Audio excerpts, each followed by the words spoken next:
အားလုံးပဲမင်္ဂလာပါခင်ဗျာ She Work နဲ့ 30 House မြန်မာတို့ပူးပေါင်းဖွင့်လှစ်တဲ့ Racing ကိုအသုံးပြုပြီးတော့အချောက်ခံပန်းများဖြင့်လက်မှုပစ္စည်းများဖန်တီးပြုလုပ်နေတင်နန်းကိုအောက်တိုဘာလ24ရက်နေ့နဲ့25ရက်နေ့2ရက်တိုင်ပြုလုပ်ခဲ့ပါတယ်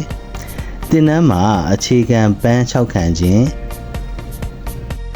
Racing ကိုအသုံးပြုကမူလောင်းနည်းများကိုတင်နန်းဆရာမပို့ချပေးခဲ့ပါတယ်တင်နန်းသူများမှာနဂတ်စညက်တော့ချိတ်နဲ့လက်ဖက်ရည်ခွက်အောက်ခံများကိုတင်နန်းဆရာမနဲ့အတူတက်ကြွစွာလှုပ်ဆောင်ခဲ့ကြပါတယ်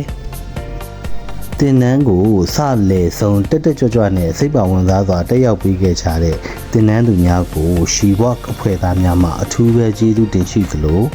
တင်နန်းပြီးဆုံးအောင်တက်ရောက်နိုင်ခဲ့ကြတဲ့အတွက်လည်းတင်နန်းသူများအတွက်များစွာဂုဏ်ယူကြောင်းပြောကြားလိုပါတယ်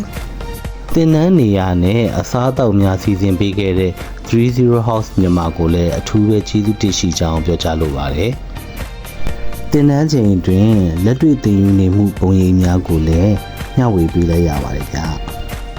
နောက်လာဒီမှာလည်းမြို့သမီးများရဲ့ဘဝရည်တည်မှုအတွက်အသုံးဝင်တဲ့ဘလို့တင်နန်းတွေကိုထပ်မံဖွင့်လှစ်သွားအောင်လဲဆိုတာကို She Work Vocational Training Program ကိုဆက်လက်စောင့်ကြည့်ပေးဖို့မမေ့ပါနဲ့နော်